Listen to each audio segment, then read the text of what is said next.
Welcome back to A Celtic State of Mind. It's Sunday, 3 o'clock. I'm Paul John Dykes. I'm joined by Liam Carrigan. Jamie O'Hara has not responded to the invite.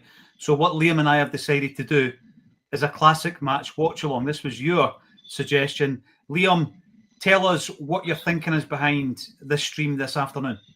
Right, well, first of all, I think it's quite appropriate that this was the last time Celtic played any incarnation of Rangers at 3 o'clock on a Saturday, which is an interesting little footnote.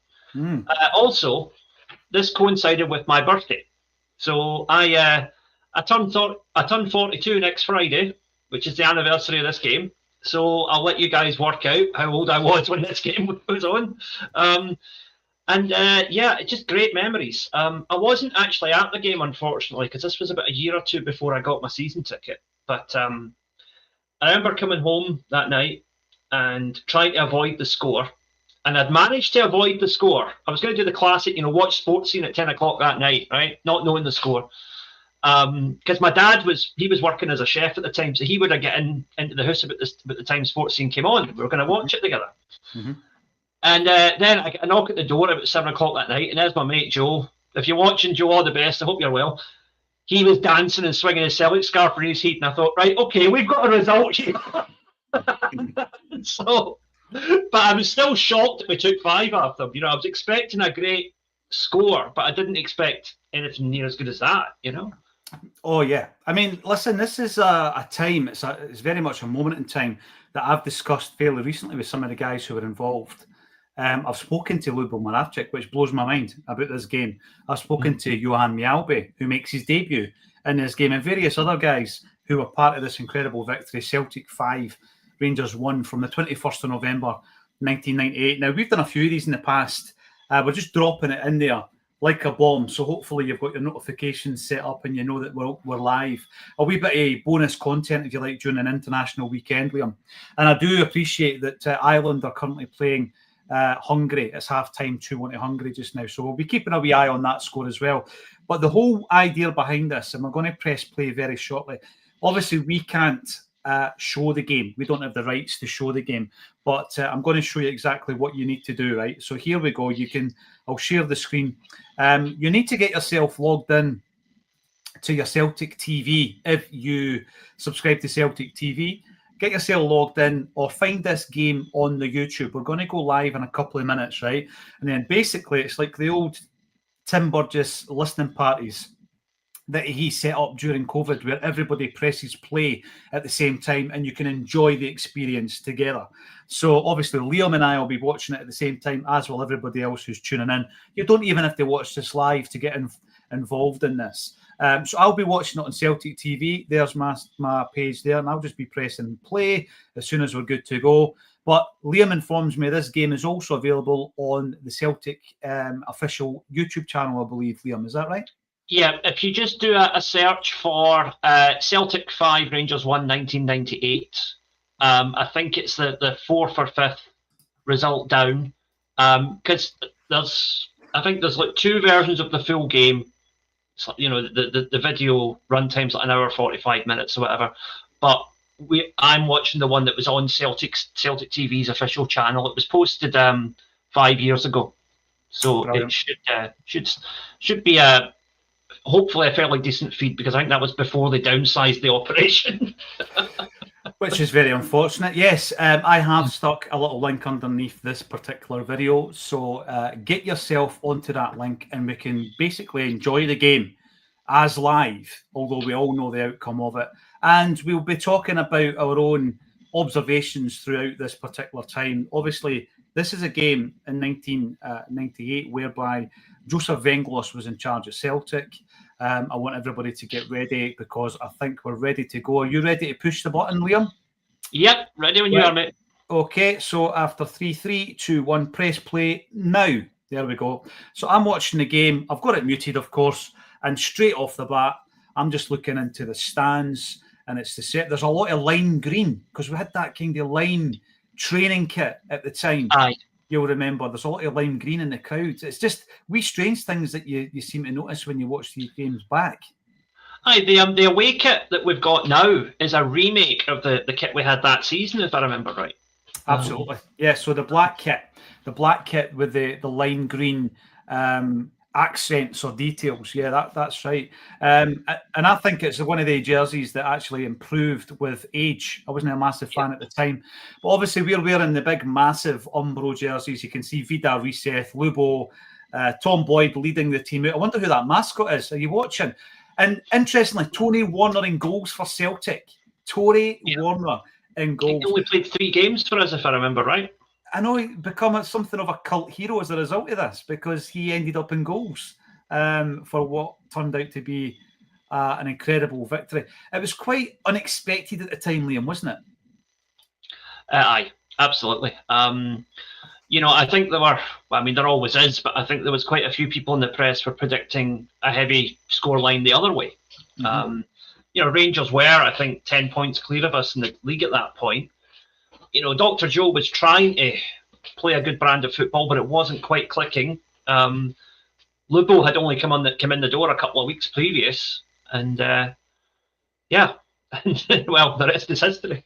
Yeah, that's it, because I think Lubo's debut was against Dundee, wasn't it? And then he gets thrown into this match. And I find that type of signing at the time really interesting, because, it was pre-coverage of internet services, so it was difficult, I think, to figure out who was who.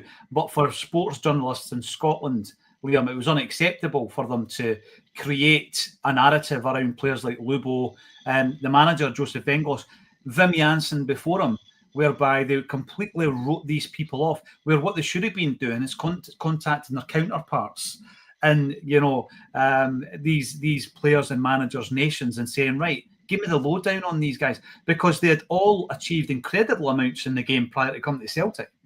Oh, aye. I mean, think about it. Lubo and Joe Venglos. When was the last time that Celtic had a manager and a player who had both played in the quarterfinals of the World Cup?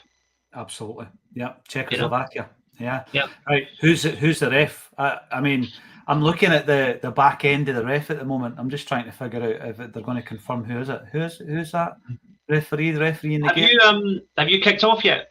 Not quite. Are we? Right, because I'm a minute in, but I can wind it back. No, it's all right. I'll jump forward. Right. So you're a minute into the game, right?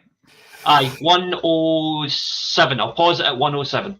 Perfect. Right, let's go. We're good. Okay. So I'll tell you when something. You're ready, and I'll hit play. 1:07. Yep. Right. I'm good to go now, mate. Right, there we go. Lovely. Okay, good. Nice. So hopefully we're all synchronised. I think what's interesting about watching these games is that there's going to be quite a lot of things that you look at and go, right, in terms of a decision that's made by the referee then compared to now, it's going to be completely different, Liam. Completely different. If I remember right, quite early on in the game, Big Me Albie does a number on Alberts, and it's like it's a welcome to Celtic moment, and I think it's one of them that these days might have seen a red card, but back then it was just a good honest challenge. It was an opening challenge, yes. It was a welcome to the game challenge. I mean, quite early in the game, Celtic get a free kick. Paul Lambert's taken out and he's hobbling. And the reason I'm bringing it up, Liam, is because Alan Stubbs must take a 30-yard run-up to bluter the ball right into the wall. And I spoke to Tom Boyd recently about this, right? See, when you're watching it, it's like proper, like, ping pong. It's all over the place. The game is completely different when you watch this game, right? This Celtic Rangers game. Compare this to the last game we just played against Rangers in terms of the style, the tempo, possession. The game is completely changed, Liam. Aye, totally. It's a completely different animal now. And I actually think that, again, probably nostalgia talking, but I think back in those days, the game was actually more entertaining. Well, maybe the skill level wasn't as high, but I think it was more entertaining, more unpredictable. I think it was more unpredictable, and a big part of that is due to the fact that, yes, there were tactics. Yes, you looked at your opposition going into the game, but I just don't think it was to this level, to this degree that we're now seeing. Because, I mean, you look at the dugout, Dick Advocat, someone who had achieved so much in the game before he goes to Ibrox. These people knew tactics. We're not saying they're dinosaurs, but the way they approach these games were completely different. I mean, we're only talking 1998. It's quite incredible to watch, actually. Quite incredible to watch. And, you look there, you see the close-up on Colin Hendry. I think that was only a couple of years after he'd won the Premier League.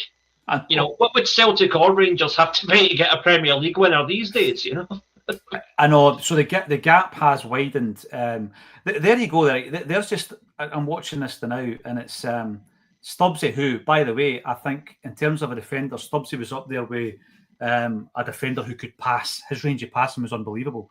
But he played a ball there that must be I'm not even exaggerating here, it must be a 60-yard pass, Liam. But that's just what Stubbs used to do. He just used to spray the ball over the park. People thought Van Dijk invented it. Stubbsy used to do that. I mean, it's one of those things that I think a lot of modern managers would frown upon it, because it's like, no, keep the ball, build up the play. And I'm like, no, see if you see your man making a run, play him in. It's that kind of risk-reward thing. And you see it these days with Rio Hatate, because the amount of times he plays a ball that doesn't come off, and we're left thinking, oh, what did you do that for? But, it's that idea of, if it turns out to be the defence split and pass, it's a goal of the season contender, Absolutely. I mean, I watched there a similar kind of idea from Yalby, where he plays a pass, and Rangers are doing exactly the same, right over the top. He plays a pass right into the corner, and what actually happens there is that the Rangers defenders on the back foot, the goalie comes out, and it ends up being a throw into Celtic about 5 yards away from the corner flag. So straight off the bat, you're putting them under pressure. You don't see that kind of thing these days, because that's just basically the long ball game. That's almost been exiled, isn't it? Yep. Aye. It's like I say, it's at this time that was solid tactics, whereas now it would be looked upon as ancient. And I disagree with that idea. I think they should bring that idea back. We need more teams that are not afraid to play the ball long when you see it. I remember a couple of years ago, I think it was Alkmaar we were playing in the qualifiers, and you actually saw Joe Hart saying, right, go long. He was actually telling the boys to move up so he could play the long ball, because Alkmaar were shutting us down too much. Definitely. I'm looking at the Celtic dugout, and it's Eric Black, Joseph Venglos. Black's wearing the lime green Celtic trackie. I mean, this is a real throwback. Henrik Larsson so far hasn't kicked a ball. I mean, I don't know where we got this guy for. He's never touched the ball yet. The only thing he's done so far is bang into Vidal 5 minutes ago. That's right. I had spoken to, I'll run through the teams for everybody that's watching here, but I was speaking to Lubo, I think it was the beginning of this year, actually. We did an event with Lubo and Gracie's. And obviously, because you're, what a pass, though. What a pass by Larsson. It was an event with Lubo, and I was basically looking at his entirety of his career. And he was telling me the story that, like you said there, obviously he was part of Venglos' side that got to the quarterfinals of the World Cup in 1990. And they got beat from the eventual winners, Germany. You'll remember Germany, West Germany, beating Argentina in the final 1-0, Andreas Bremer. It was a rubbish game, actually, the final. That's the thing. Two of the greatest teams of the era, and yet an utterly miserable game of football, from what I remember. I don't think we'll do a watch-along on that one anytime soon, mate. No. There wasn't much to write home about. What I always find really... Guivars is playing for Rangers. What I found really interesting about that game, though, is Bremer used to take penalty kicks with his weak foot. Did you know that? Aye. Yep. I remember reading that, yeah. Balls of steel, Liam. Balls of steel. Aye. No, this is a different game. This is not the football we watch these days, by the way. This is a completely different sport. Aye. It's incredible to watch. So a couple of other observations I would make is we definitely are in the 90s, because look at the bagginess of the jerseys, both Celtic and Rangers. It is proper like Britpop era baggy, isn't it? I mean, we're talking November 1990. The good old days when I could buy a large Celtic top knowing it safely it would fit me. The 90s was that era when wee Jackie signs for Celtic and he's wearing a top that could have actually been a banner. It could have been a tifo. It was about 5 sizes too big for him, and he's standing doing the Bruni for the press photographs. It's huge. It's absolutely huge.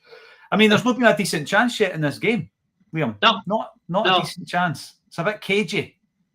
It's a little bit cagey. But I think that's reflective of the way the teams were at the time, though, because, you know, Rangers were thinking they don't want to lose this game, and Celtic are like, we have to win this game, but also we can't lose it, because if we do, we're well and truly gubbed. So it's like, I think there is a lot of sizing each other up at this point. If I'm watching this game with a completely fresh perspective so far, the guy that's standing out for me is Alan Stubbs. Stubbsy is a ball-playing centre-half who is absolutely solid in the tackle, solid in the air. I don't know if I think we probably did appreciate him, but you know, when I look back at him, maybe it's because his career was hindered by the illnesses as well, Liam. But I tell you something, he's another guy that's come up and done a live event with us. He was a quality buy. We beat Arsenal to his signature when we bought him from Bolton Wanderers. Yeah, I mean, it took about 6 months for him to settle in. But once he did, yeah, he was superb. If I remember right, the season that the previous season of this one where we stopped to 10, was it no Stubbs that scored like a last-minute equaliser against Rangers to kind of stop us from falling behind in the league? You're spot on. And I always remember that goal because you can hear Stubbsy shouting yes before it hits the net. There's that moment of silence, right? The whole stadium falls into like a dead silence and you hear somebody shouting yes. So when Stubbsy came up to do the live with Acsom, I says, was that you? He said, aye, that was me, aye. I knew it was, I could see it going right into the net, you know, because it just went straight. I'm going to run through the teams, as I say, but I'm currently watching a Celtic free kick here, and the referee should have played on, actually, because we were right through on goal. Big Stubbsy's standing over it. He thinks he can Van Dijk it in the top corner. Larsson's over it. Champions League winner Paul Lambert's standing over the ball at the moment. I mean, what a side this was. We dink over the top and the keeper manages to get it without any problems. So let me have a look at the teams then. Let's read the teams out for anybody who has joined us a little bit late. Celtic are playing Rangers here, and it's the 21st of November, 1998. And this is Johan Mjällby's debut. And I'm trying to find the team actually on the Celtic wiki. And you know what? I don't know if there's a fault, but it says, I'm going to have a look at the pictures, see if it prints that and that. There's a fault with the Celtic wiki. Would you believe that? I'll find the team line. I'll find the team line somewhere else. But in the meantime, looking at the Celtic side, you know, there's Larsson now who has just dispossessed Colin Hendry.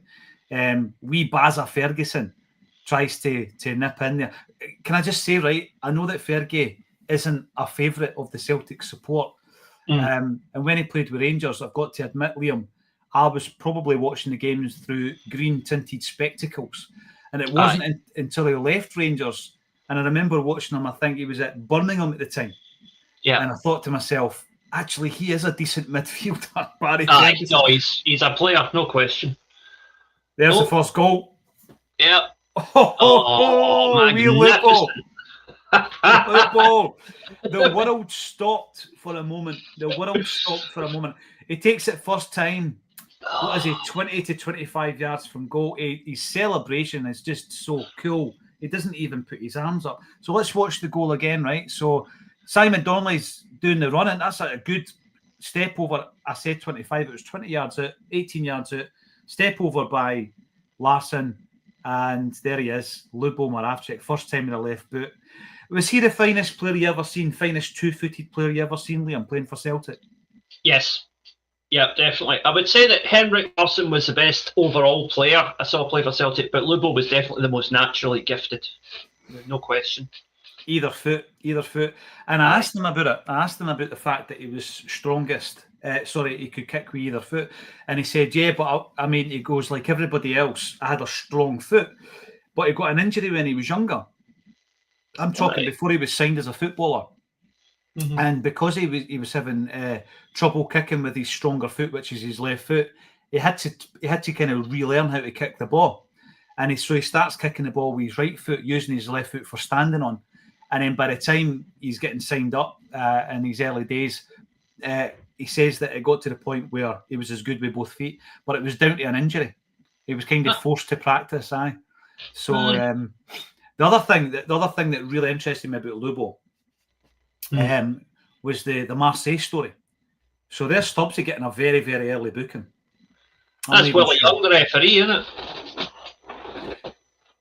I was going to confirm that with the wiki, but I don't know if there's a problem with the wiki. I don't know if there's an update on there at the minute, but I'll find the team line elsewhere. In fact, I think I've got like the programme there. I've got the video behind me on the shelf, Liam. The Celtic 5-1 video. I've actually got the teams here if you want me to run through it. Yes, that'd be ideal. Celtic in goals, Tony Warner. Defence, Tom Boyd, Johan Mjällby, Stefan Mahe, Alan Stubbs. Simon Donnelly, Phil O'Donnell, Paul Lambert, Lubo, Vidar Reset, and Henrik Larsson. Subs, David Hanna, Mark Burchell, Andy McConaughey, remember him? Yeah. Rico Anoni, and Harold Bratback. Tremendous, isn't it? I mean, I'm watching Warner here, and again, going back to the baggy outfits, if you like. You know, everything is so thin.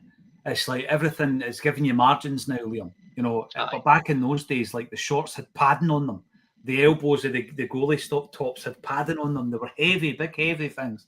And now you that was the first Celtic goalie top I ever had, and it's still one of my favourites. It was such a comfortable wear, just apart from just being a really nice looking top. It is actually, looking back, some of the goalie strips back then were horrendous, weren't they? Back in the 90s, they were proper psychedelic numbers. But this one has just gone for the three-tone design, and it works really well. Celtic fans have gone berserk. Now, this is kind of pre-ultras. This is pre-ultras. This is just you turned up and, you know, there wasn't a singing section. I used to sit at the games.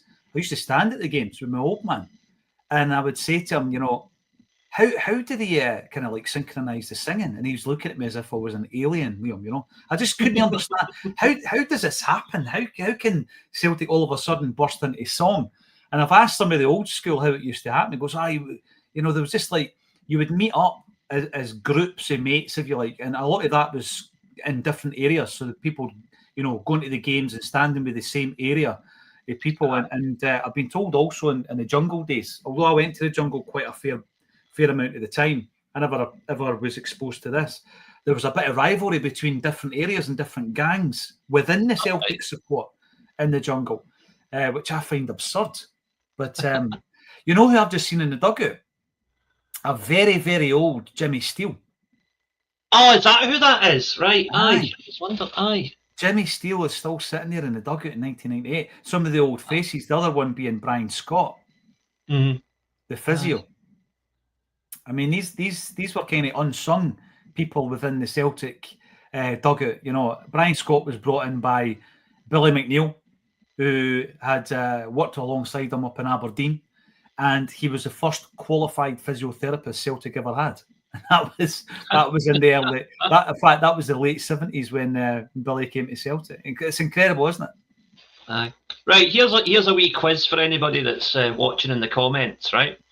Don't Google it. See if you can remember the answer. There's a Celtic player, a future Celtic player on the bench for Rangers this game. Who is it?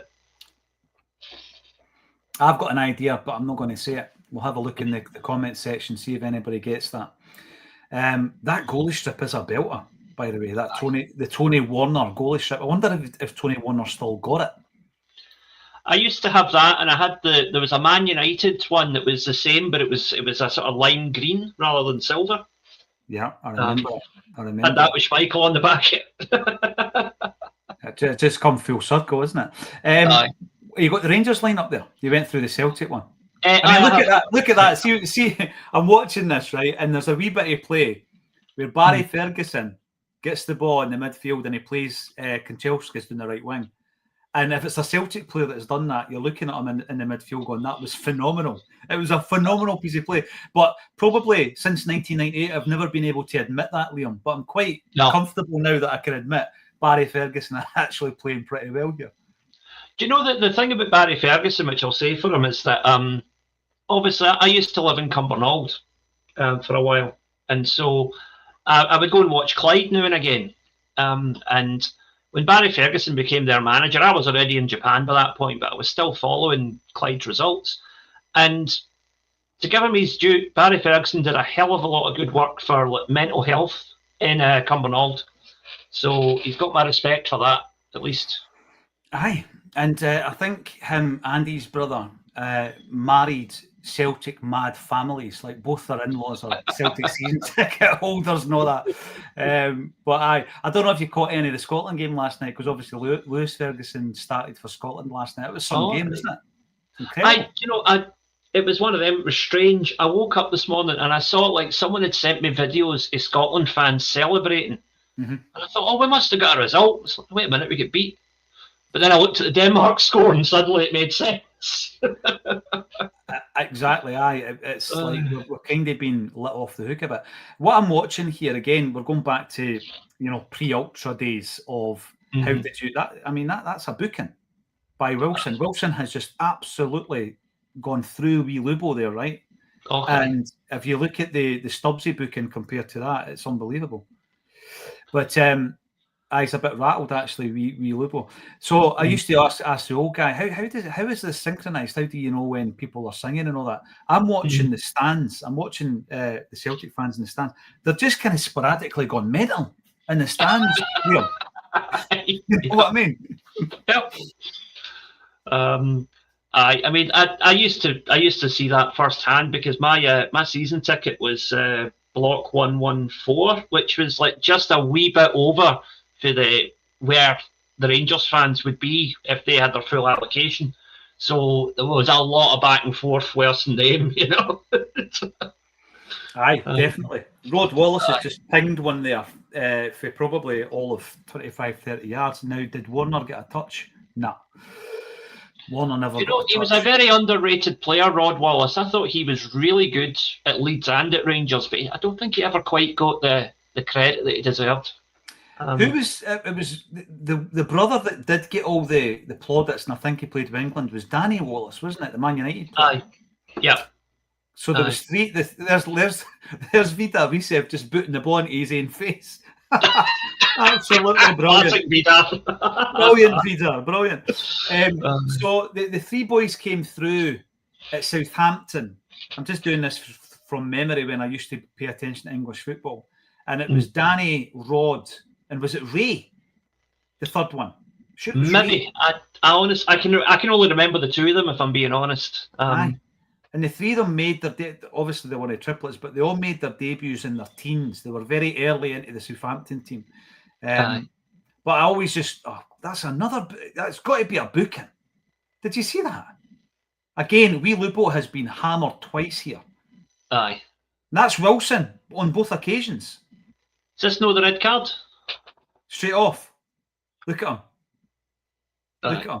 I'll tell you something. He was lucky not to get a booking the first time. Like I'm talking 3 or 4 minutes ago. Yeah. So, an absolute shocker of a tackle, mate. That is a shocker from Scott Wilson. He ended up at Dunfermline, didn't he?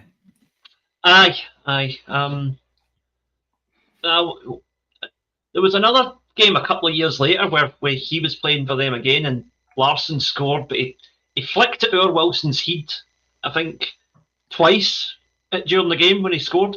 And I remember my dad saying, if he does that to him one more time, does he get to keep him? Well, it was one of these signings that I was always a bit dubious. Remember the Chris Sutton comments after Dunfermline laid into Rangers? And there was all the shenanigans going on between David Murray and Gavin Masterton, you'll remember, during the Jimmy Calderwood era. Aye. And what I found really interesting was the amount of players that Rangers sold to Dunfermline around about that time, right? So you're talking Scott Wilson, what's the wee guy, Barry Nicholson, he's sitting on the bench in this game, actually. You also had Ian Ferguson, who's also sitting on the bench. There was a guy called Davy Graham. There was also a player called Greg Shields. And they were all Rangers boys on decent wages who all of a sudden they were sold to Dunfermline. There was definitely shenanigans going on there, Liam. Absolutely. Well, I tell you a story about that Barry Nicholson, right? It was about 2 or 3 weeks before we stopped the 10. Celtic under 18s were playing Rangers under 18s in the Glasgow Cup final, but it was at Broadwood. So obviously it was only like 10 minutes for the house for me. So me, my dad, my wee brother went to the game. And the thing is, because it was a youth team game, Celtic and Rangers fans were sitting in together, right? There wasn't like any, you couldn't do that now, but back then it wasn't really a big issue. My dad's been telling me, right, son, no bigotry today, no sectarianism, just be, remember it's a mixed crowd. And Alan McGregor, a young Alan McGregor, was in goals for Rangers. Another one. He absolutely ploughs into one of the Celtic forwards after about 5 minutes. And my dad, just after telling me to be good and not say anything prejudicial, he just shouts, "Oh, keeper, keep your arms bent, your knuckles are ripping up the turf." Yes. So fast forward to the end of the game, the Rangers end up winning 3-0. And that Barry Nicholson he was their man of the match. He was their best player. So he's walking off the pitch, like giving it loads. And my dad, again, trying to teach me the right thing, he says, "Look, son, they're a good footballing team. Stand, we're going to stand here. We're going to applaud them." And I was like, "Dad, I'm not up for this." But all right, so I'm standing there applauding. And this Nicholson clocks me in my Celtic top, and he starts with a "hello, hello," right, like singing it right at me. And to give him his credit, John Brown, who was the Rangers youth coach at the time, just smacks him right round the back of the head and drags him up the tunnel with the scruff of the neck. And I thought, well played. Bomber Brown. Talking of bombers, Lambert's just scalped one and marginally over the bar. And I was talking there about the sporadic bursts of action on the terrace, and the Celtic fans, honestly, just in little pockets, Liam, you can see them. They're just gone mad. It's just, I just don't think it's as synchronised as the Ultras, but it was a different, as I say, a different game entirely. But interestingly enough, not much has changed in that stadium, is it? No. I think they'd have a rough time getting Phoenix Honda to advertise these days, but. Aye, absolutely. Celtic are absolutely all over Rangers here. They are turning the screw, particularly since Wilson got his marching orders. But McGregor, he was a guy that ended up at Dunfermline as well. I forgot to mention him. He was at the Pars. Yep. So there was like, look how young Simon Donnelly looks, man. He looks about 14. He was only like 27, 28 then. Big baggy Celtic top on. So I mean, I'm watching a team here. Kevin Graham's got a theory on Joseph Venglow's side, and it was that if we had done the transfers, because obviously there was no windows back then. If we'd done the transfer, and I think this probably came into the manner in which Wim Jansen left the club. Had Venglow's got a proper pre-season with his full squad, this season might have been different, mate. I imagine if we'd have had Lubo from August, would have been flying. I know. I'm just having a look actually how many points were in this near the end of the season. I don't think it was many, because I think it was 6 points if I remember right. I'll have a look here at the league table. So Rangers win the league. You're spot on at 6 points. We had a superior goal difference. Yep. We had a superior goal difference. But Big Mialbi, there he is, playing. I think he is playing centre half today. But I mean, for me, Mialbi didn't really come into his own until Mark O'Neill came to the football club. And at that point, he was playing midfield and he got put back into central defence. Mialbi tells a story about this as well. There's Alberts. He was called, what was his nickname? The Hammer. The Hammer, that's right. He ended up at Clyde, funnily enough, at the end of his career. Bizarrely, as did the aforementioned John Brown, did he not? Aye, yep. There was a bit of Rangers loving at one point there. I think also Charlie Miller might have ended up there at Clyde. Do you know that did not go down well with the Clyde fans, because I remember Graham Roberts became their manager for a time, and I think that was about the time they signed Alberts and what have you. Joe Miller was his assistant actually, and he was talking about how through his contacts with various Rangers supporters clubs, whatever. It says, whenever Rangers will get an away game, there'll be a good crowd of Rangers fans will come here. And the head of the Clyde Supporters Association was like, we are not a mini Rangers. Don't you dare bring that mob to our club. Aye. Yep. I can understand why. Why. But I mean, I'm watching this game now, and like we were talking in the first, 10 minutes, how cagey it was. It's absolutely wide open now, obviously, since Celtic opening the scoring and then Scott Wilson getting sent off. And it's a reminder rather than a realisation, but you look at things like the way Paul Lambert orchestrates the midfield, and it's a reminder of just how good a player he was. I tell you what, Larsson and Reset haven't got a good understanding. That's twice the two of them have almost run into each other. Yeah. I think Big Vidar's kind of not quite sure what his position is in the team at the moment. Reset as well. I mean, Venglos had a tremendous signing record when you think about the fact that it was also under Venglos that we signed Mark Viduka. Yep. So you've got Lubomir Moravcik, Viduka, Mialbi, and Reseth. And then there's a few other. Who else came in? Didn't Scott Marshall come in, I think? About that time, yeah. Aye, late on this season, actually. Was Tommy Johnson around at this point? Now, let me figure out when he... it was, because obviously Tommy scored the goal that won us the league under Martin O'Neill. Aye. So it was Tommy Burns' final signing at the club, and he was still here when O'Neill was the manager. The current Celtic manager, Martin O'Neill, was the manager first time round. By the way, I've got to say this, and this isn't like deliberate name dropping, but see, after the Jamie O'Hara saga last week, the amount of ex-Celts that got in touch that I've maybe done gigs and stuff with, that were dropping me messages saying, "Oh, by the way, I'm glad you got him told," you know. And obviously, Bruni was asked the question, and he says, "I just put him back in his box." But Tommy Johnson was one of them, actually. Tommy's a great lad. We need to bring him up. We said that the last time when we watched the cup final.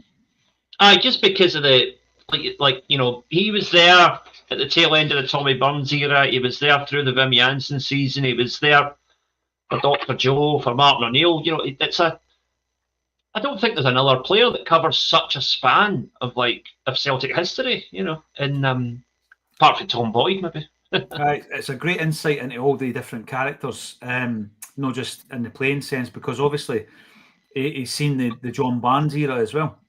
Oh, of course, yeah. And I think we spoke about that the last time when we watched the League Cup final in 2000, you and I, and it was 2-0 Vida, Reseth, Tommy Johnson. It was 2-0 gone on 6-0, by the way, when we watched that back. Yeah. And Tommy Johnson spoke about the fact that Barnes lost. He never had. In fact, he said he never had the dressing room, just because of the way that he was with the players. Didn't trust the players. You know, when you think about guys like Tommy Johnson and Stubbsy, who had a career doing in England before they come to Celtic, you know, vastly experienced players, Liam. Yep. And Barnes was kind of treating them like kids. You know, no trusting them to go out and no drinking, all this kind of stuff on a match. The day before a match and all that stuff. And Tommy was like, if a manager treats you like that, you lose respect, or you just never have respect for him. Aye. No, I think it's a shame because Barnes had some interesting tactical ideas, but like you said, I don't think he ever had the team on side with him because he just couldn't command the respect. Alan Shearer and Paul Dalglish in the crowd watching the game. Wow. Alan Shearer with a full head of hair. That's how long ago that's was. Now, Paul would have been at Newcastle at this time, wouldn't he? Paul Dalglish. Yep. Aye. 98. So Kenny would have been the manager, I think, with Tommy Burns as his assistant. That's right. Aye. Yep. It's weird watching these games because obviously by the time we get to the League Cup final in 2000, which was the last time we'd done a watch-along, Dalglish and Burns are the management team. Aye.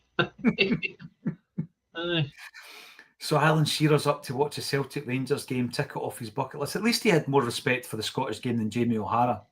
That's going to stick with him. That's definitely. I think the most telling point of that entire segment was when you said to him, "This is going to go viral, son. You've made a right fool of yourself here," because I think that's exactly what happened. there's a few things in respect to that where I'll talk about it just while it's kind of on the subject, on topical. Just so everybody understands, I didn't know he was going to be on that show. The way that these things happen, sometimes it's on the day. They'll maybe send you a wee message on WhatsApp saying, "Do you want to talk to us?" And they'll give you an idea of what you're talking about. So they said to me, "Do you want to talk to us about Celtic's new managerial candidates?" And I think it's because obviously the word is that we're pretty close with Nancy. So I said, absolutely, aye. So I spend an hour or two in the morning getting my notes together, knowing, Liam, that I'm going to be talking to JP later on in the day anyway. So I'm basically preparing for the bulletin, but I'm just doing it a wee bit earlier. So I'm not expecting this deluge of abuse about Scottish football. No. But what then happened was I'm in the waiting room, if you like. If you can imagine a digital waiting room. So everybody's used dial-in before. So you dial in, but you're sitting backstage, right? And you've got a producer in your ear, but the two presenters in the studio don't know that you're in the waiting room. So they can't hear the producer talking to you. But you can also hear what they're saying live on the show. So there's two voices in your head at the time. And so after he's told me the lowdown, I'm going, God, that's that Jamie O'Hara. And I've seen him in action, Liam, and I know what he's all about. I know what he's all about with Jason Cundy. So I had about 60 seconds to prepare myself for the tone that was going to... I kind of thought to myself, this is only going to go one way here. Aye. And then what happened at that point was it went to a commercial break. So I'm still sitting in the waiting room and I can still hear the voices in the studio. And at that point, the presenter is discussing the Opta table with Jamie O'Hara and they're laughing at Scottish football. And I'm like, oh, right, okay, is this what we're going to get? Okay, that's fine. That's fine. Kind of confirming what I thought, right? So you'll notice in my kind of opening gambit, I say, I realise there's a comparison here between the Scottish League and the MLS. They wouldn't have known how I knew that because I was sitting backstage at the time. But I knew they were going to pull up this Opta table, you know. And it just went from bad to worse because it's the typical nonsense that you hear, you know. Select a random English club and said they would win the Scottish Premiership. In fact, they don't even call it that. They call it the SPL, don't they? And that's what I says to them. So there's a few things. The first thing was you don't watch Scottish football, and that's why I asked him what the score was the last time Celtic played Rangers, and he didn't know. He was getting a visual cue of that. You could tell the way his eyes were darting out of the place. Somebody gave him the thumbs up for that or whatever. 100%. 100%. Is that Brian Clough in the crowd there? You know what? That's David Pleat, mate. How bizarre is that? Sorry. Aye, oh dear. And he's sitting next to Sean Fallon. Wow. See all these wee moments, all these wee details that you completely forget, or you maybe never even noticed them at the time. But no, that's how that was. So it was a bit of a hatchet job, to be honest, Liam. It was a bit of a hatchet job, right? But to be fair, O'Hara's gone rogue because he's not an employee of Sky, is he? He's a freelancer. Yeah. So he's gone rogue. He's seen it as an opportunity to have a dig at Celtic and Scottish football. And there's all these other things, like, I mean, because you're live and because they're talking over you and all this stuff, after the event, you're kind of thinking, right, you're slagging us for getting somebody for the MLS, but you're putting all your eggs in this Opta basket. We're attracting a manager from a top 10 league. Is that not a good thing? Aye. Because they're telling us MLS is better, you know? Yeah. Aye, but by that same theory, shouldn't Columbus Crew would probably be good enough to play in the Premier League then, wouldn't they? Well, if you want to, you could do all these different permutations of it. You're spot on, Liam. It's after the event. It's after it you're thinking, the guy actually disproved his own argument. And then, of course, I say to him, because there's no way that he's a Stockport County fan, who plays centre forward? He goes, Ollie Norwood. But he's a defensive mid. He's not even a centre forward. Aye. So I just left the last word for Scott Brown to come onto the show yesterday, I think it was. He went on to Talk Sport, didn't he? Told him to get back in his box. But you talk about the MLS, you know, some of the biggest legends of modern English football ended up in the MLS. You know, Beckham and Wayne Rooney, to name two.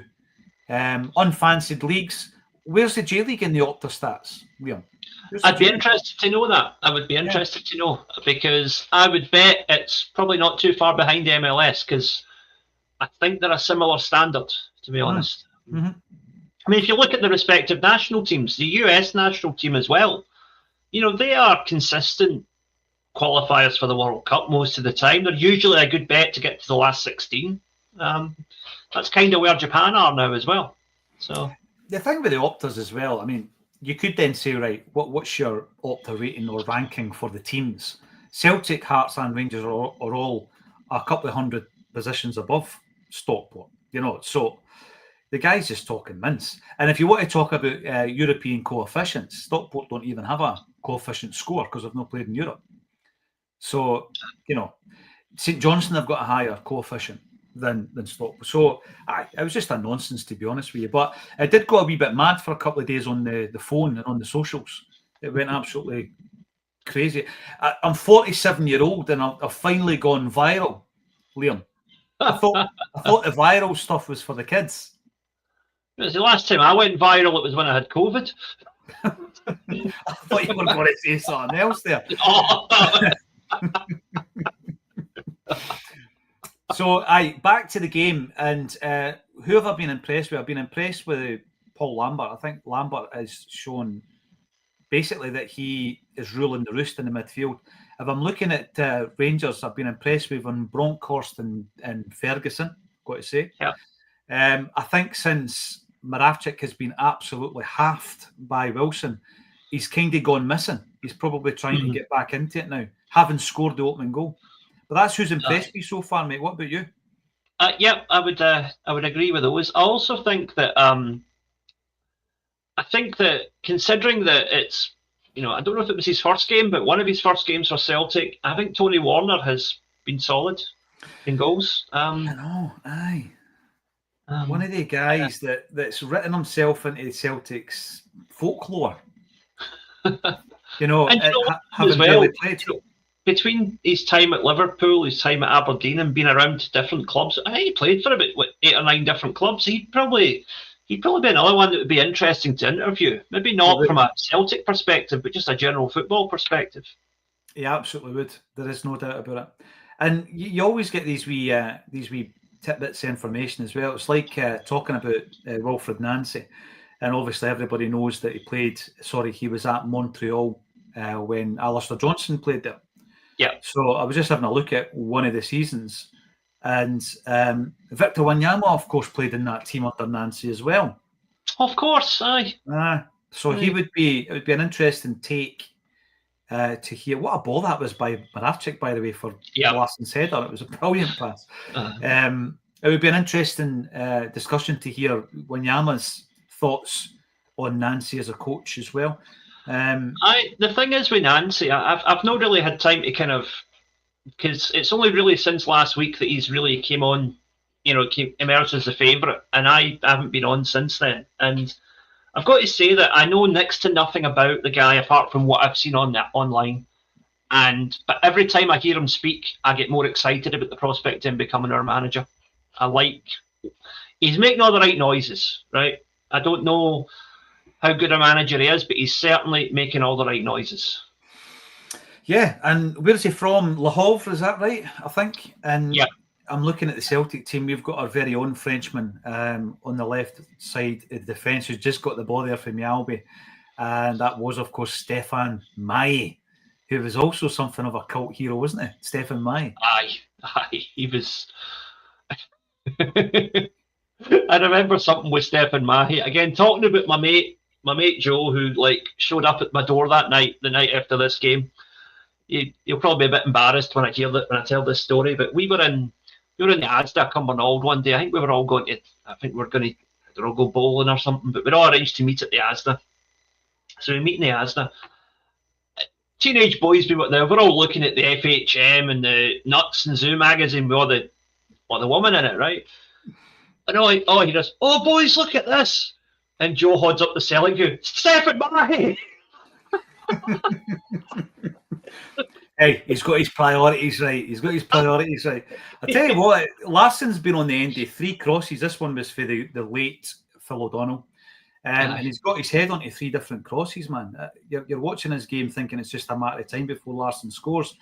But it does bring to mind what you're saying there about those days of the lads' mags. I mean, it was proper ladette, wasn't it? It was like back in those days. We're talking about change, signs of the times. Liam, that kind of thing simply would not be tolerated now. The kind of lads' mag culture, would it? I know, and it's a shame because, look, girly stuff aside, a lot of the articles in those mags were genuinely quite funny. Like they were. There was a sort of humour there, which it was sort of schoolboyish, but it was funny, The thing with FHM, I think FHM used the females to draw you into the mag, but when you actually read it, there was so much good writing in that, because obviously it wasn't just about women, it was about fashion and sport and all this kind of stuff came into it as well. FHM is good, I've got to say, for him magazine. I wonder if they still exist. But I'll tell you one funny wee story is I remember the launch of Zoo, because I had a newsagents in a previous life, right? So I had a shop, and what used to happen was the biggest distributor was Menzies. Don't know if it still is. Mm-hmm. And then you had DC Thompson giving you all the titles, Courier, Ur Willie and all that. The Beano. And I remember they would give you promo material for new stuff coming in. And you would have got a sense of what the magazine was. I stocked everything from angling magazines to honestly, cross-stitch magazines. It's unbelievable what people were into, but obviously I never ever allowed certain publications in my operation, one of which was the Rangers News. Plenty of people had the Celtic View. In fact, I stocked the Alternative View back then when it was an A4 magazine. And so I got this note from Menzies, and it was like physically a note that would come in your package in the morning. It was like new release of a magazine, and all you had to do was put in your order, like 4 copies or whatever. And it was called Zoo Weekly, mate. And I was looking at it going, who wants to read a magazine about zoos? Honestly, I'm like, nah, I'll say zero. And these magazines were flying because of the subject matter, let's just say. So for issue 2 and every issue after that, I certainly did stock it, but I missed out on the first one, Zoo Weekly. God almighty. Funnily enough, to link it back to Scottish football, I remember one of the someone who appeared quite regularly in Zoo was Russell Martin's new girlfriend, Lucy Pinder. She was a regular in those magazines back in the day. Good point, and let's bring it full circle, because Danielle Lloyd probably would have as well, the ex-wife of Jamie O'Hara. So there you go. Look at Mahe. We signed him for PSG, didn't we? He was in the PSG team that beat us. To that point, one of the best teams I had seen playing Celtic, PSG team. Patrice Loco was part of that side. So was the Rangers manager Paul, or the future Rangers manager Paul Le Guen. He was part of that team as well.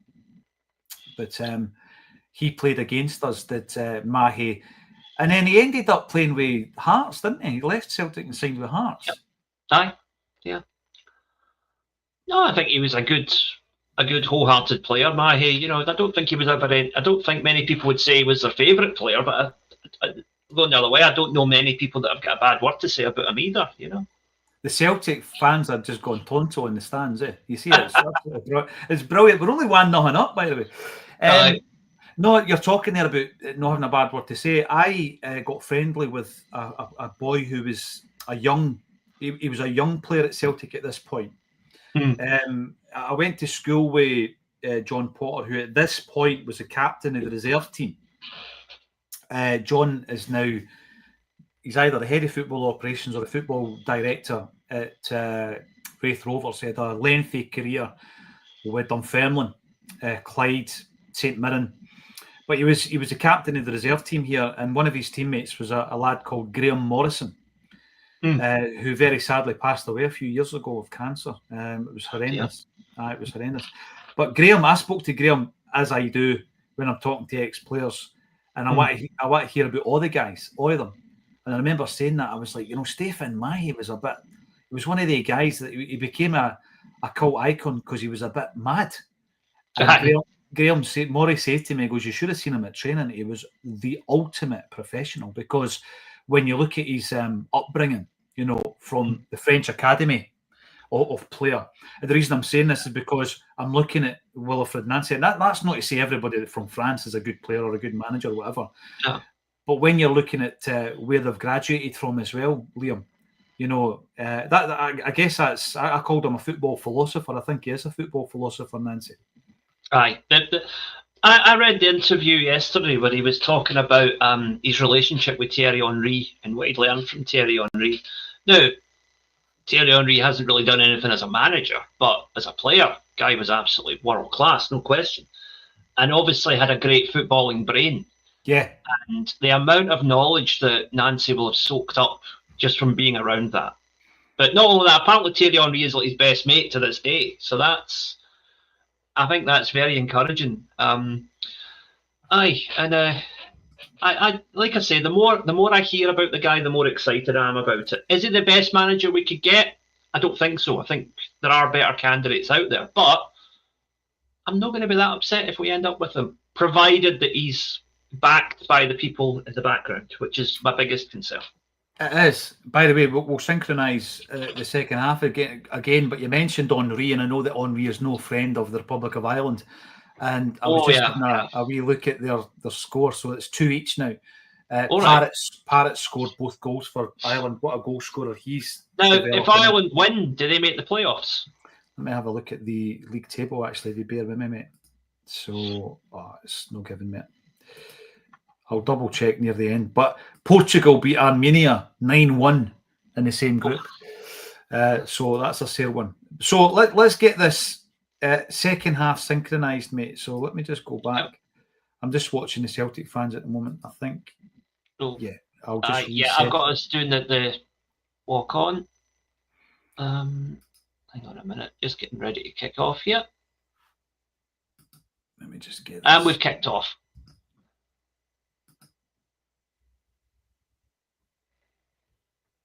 I don't know about your footage, but the camera I was watching, they actually missed the kickoff because they zoomed in on a wee lassie in the crowd singing. Yeah, absolutely. Spot on. So you're sitting at half time and you're 1-0 up and Rangers are doing to 10 men. So what are you thinking if you were watching this game live, Liam, from that first half? What are you thinking? Is it a case of turning the screw? I'm thinking we need at least one more because they've not had the penalty yet. There is that, there is that. I mean, a lot has changed, but not that much, for sure. I think you're sitting there and you're like, right, well, Celtic have been the best team in the first half. We've created more chances, and they're doing to 10 men. You're looking at the kind of performances of some of the Celtic players in that first half and thinking, get a second and maybe win this game 2-0. What I can't see coming is the mauling that Celtic give them. No, I think, if I remember right, I think it was after the third goal went in that they really collapsed, from what I remember. I mentioned Phil O'Donnell before. We never really spoke about O'Donnell. I remember Phil O'Donnell signing for Celtic, as many of us will, from Motherwell. And for years prior to him signing, he was always getting linked to English clubs mainly. But I also remember PSV Eindhoven had put in a £1.5 million bid for this player. And I had kind of been aware of him. Obviously, he was part of that Motherwell team that won the Scottish Cup, wasn't he, against Dundee United? That was a brilliant... Yeah. Was it 4-3, I think? It was a great final. One of the all-time great Scottish Cup finals, that. Aye. And that Motherwell side actually touched by absolute tragedy when you look at some of the ages of the players that passed away for that team. Quite frightening. So he's part of that team. He was also part of every now and again, Scotland have got a really good kind of youth team or an under-21 team, and he was part of that brilliant under-21 side that I believe got to the semi-final with the European Championships, didn't it? Was it no the final in like the youth World Championships? Because I remember they get beat by Saudi Arabia in the final. If I remember that was the 16s. That was 1989. Right. Sorry, right. And I'll tell you the reason that is so vivid in my memory, mate, because again, one of the boys for the Villages was in the team and he scored in the final. He scored in the final. His dad was our coach, right? His dad was our coach. So it was 1989. And as you rightly said there, Scotland get to the final of the World Cup under 16s and Craig Brown's the manager. He did under 16 teams, and he takes Scotland to a World Cup final. And I think it was 2 each against Saudi Arabia, and then we got beaten penalties. Am I right? Yep. You know, again, things like you wouldn't get away with these days, right? I was watching some old Saint and Greavesy a while ago, and the episode from that weekend came up, and they showed like the winning penalty. Jimmy Greaves went, "Who's that? Ian Rushdie." Again, as you say, of its time, humour of its time. But these are the things, just for anybody who's tuning in and wondering what on earth is Paul, John, and Liam doing on a Sunday afternoon. We're doing a watch along of a classic game, and it's from November 1998, where Lubomir Moravcik has put Celtic ahead against Rangers, and we're watching the second half of said game. We know the score. Celtic win 5-1, but we're actually watching it along. And if you want to join us, there is a link underneath the video, because I appreciate that Liam and I have just got. We are 49 minutes in now, so if you want to catch up with us, so we're doing a live watch along. It's inspired by Tim Burgess' listening parties that he set up in the COVID season, and wee Lubo scored his first goal in the first half and didn't celebrate, and he's just scored his second goal. And he's waking up for it here. And we were also talking, Liam, during that first half about the dynamic of the crowd and how unsynchronised it is, and it's just sporadic. But I mean, see what he's not getting credit for is how brilliant that header is, by the way. Probably the weakest man on the park. A phenomenally taken header. And again, Boydie gets the assist. Tom Boyd must have had some amount of assists in his time at Celtic, by the way. Aye. That's a fantastic header. Anyway, sorry to butt in, because wee Lubo has just scored the second goal. Celtic are 2-0 up, and it was 2 really bad tackles on Lubo in the first half, the second of which was a straight red. 2 really bad tackles by Scott Wilson that resulted in Rangers being down to 10. Lubo Moravcik told me a story when we were together in Glasgow recently, and he told me the story about, obviously we spoke about his relationship with Dr. Joseph Venglos. He talks about Venglos as if he's a father figure to him, Liam, you know? Aye. But he tells a story about Marseille, then owned, maybe he had more than 34.7% of the shareholding, but he was the owner in Marseille. His name is Bernard Tapie. He became infamous. I remember him. The only thing dodgy in his bank account was his wig. That's right. he became infamous for match fixing and bribery and all this stuff, to the point though that Marseille had their French championship revoked, but they didn't get the European Cup win of 92-93 revoked. That's still part of their record. Celtic fans have gone nuts. I keep saying it, but it's brilliant to see. Bernard Tapie wanted to sign Moravcik for Marseille. Now, it was, that could have been a third goal. What a great move that was down the left-hand side. And it was Larsson. Honestly, I'm not impressed with this guy. That's 3 chances he's missed. But Marseille wanted to sign, Moravcik. And it was for a records fee at the time. And what happened was he failed a medical, believe it or not, right? Because he had an injury from way back, and there was something wrong. There's another. Oh, there it is. There it is. I wonder who the ball boys are. I'm just slagging him. I know, that Larsson guy, he'll never make it, and he just scores a goal. Look at them going berserk, though. It's fantastic to see. Aye. And it is the sporadic randomness of the crowd. So Donnelly picks up. That's a brilliant pass we said, by the way. Superb pass. Takes out 3 different Rangers players with that one pass. Brilliant Absolutely pass. Brilliant. And the run, the anticipation, and the first touch is basically taking it beyond Colin Hendry. Hendry knows if he dives in, he's off. Look at that. One touch, and then the second touch is beyond the Rangers goalie. And the guys behind the goal, the ball boys, are probably Celtic youth players. Aye. So I wonder who they are, but they've gone mental as well. I love it. Absolutely love it. So where was it? So Marseille basically agreed to sign. He agreed to sign. It was going to be a records signing. And it all broke down. And obviously Marseille went on to win the European Cup. They beat AC Milan. It was a really good side, wasn't it? Aye. That was the time when infamously, Rangers were only 4 miracles away from winning the European Cup. Yeah, I remember that. Aye, but don't they say, even though there wasn't such a thing, that I think it was like 2 groups, wasn't it? Was it 2 groups? Aye, it was. Because actually, to this day, if you look at the star ball logo of the Champions League, there's 8 stars on it, and it is for those original top 8 teams. Now, I did say in the first half, Van Bronckhorst was the guy that was impressing me, him and Ferguson, and he's just scored a decent free kick to pull a goal back for Rangers, and I'm not that concerned because I know the outcome. But even the Rangers fans don't seem all that enamoured by it. And see what's quite interesting. Ugly scenes at the Rangers end there. No violence, just ugly scenes. Just ugly scenes. That's straight out the pages in Not the View. That like. What I was going to say though, I seen in the Rangers crowd there a Rangers, like a manager's jacket, one of the big thick jackets, right, that you wear. Aye.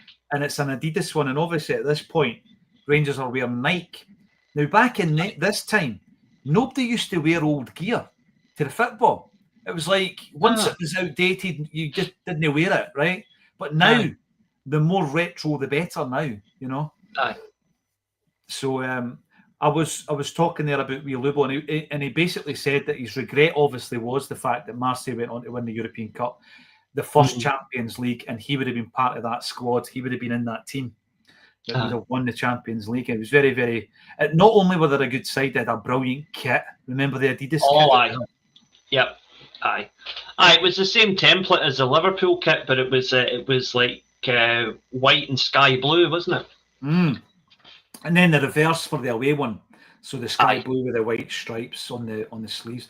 Aye, that was when you were talking there about the makeup of the Champions League was 2 groups, 8 teams, and the winner of the 2 groups met in the final. I don't think there was a knockout phase. No, there wasn't. No, because that's again, that's the kind of the historical revisionism that you get from some Rangers fans. They talk about, that time we got to the semi-final. It's like, no, you got to the top 8. Another one of my ex-jobs, it's quite interesting when I'm talking on Sky now and again, because I used to work for Sky, probably try to remember here. So I started in 97. So I'm a Sky employee when this game's on that we're watching right? And back in those days, you could do what was called a PPV, and I think it might have started off with the wrestling. Remember the Hulkamania and WrestleMania? It was the wrestling and the boxing were the 2 that used to, because we used to get like the Tyson Holyfield fight and whatever on pay-per-view. I remember. Yeah, and I might be wrong in saying this, right? But wasn't one of the first UK boxing PPVs Tyson v Bruno? Yes. There's a goal. Yeah, it was. There's a goal. And it's that man Larson. I had to take him off at half time. And it's 4-1. Larson scores a header. What a player, man. Honestly, look at him. I seen recently somebody managed to buy, there's a collector on Twitter called Paul Mack. I've done a bit of business with him in the past. He managed to get a jersey, a headband, shorts, maybe his boots actually, from somebody in Ireland.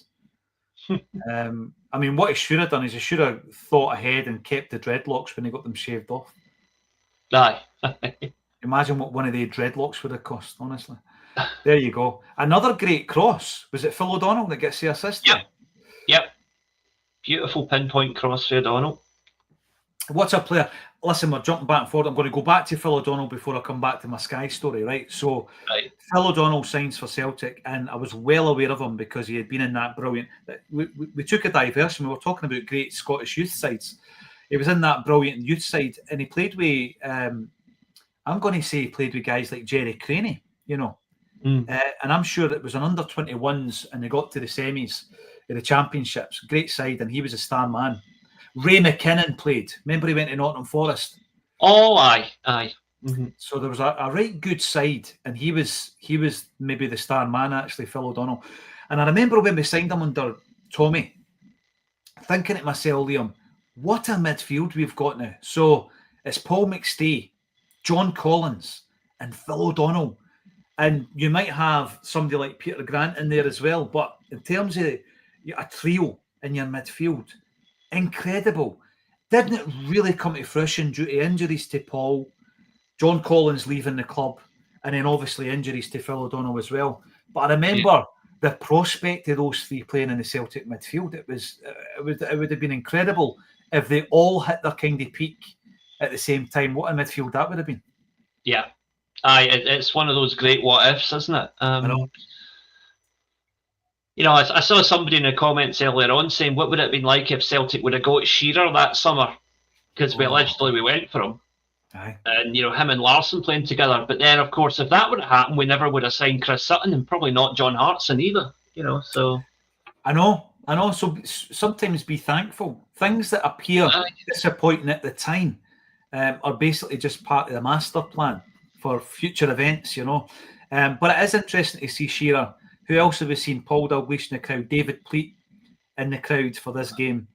A big pull for anybody. It's on a bucket list of most football enthusiasts other than Jamie O'Hara.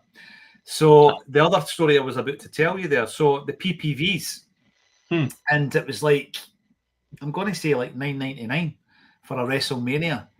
And it was like during the 90s, no everybody had Sky. So sometimes it was like, right, we'll book the PPV and we'll all come round to the same house and all that. Aye, because we did that with the boxing a few times. Yeah, It was good. It was great back then. It was absolutely brilliant. And because I worked for Sky, I used to get them for nout. You would get them for free, right? But there were certain things they introduced that you didn't get for free.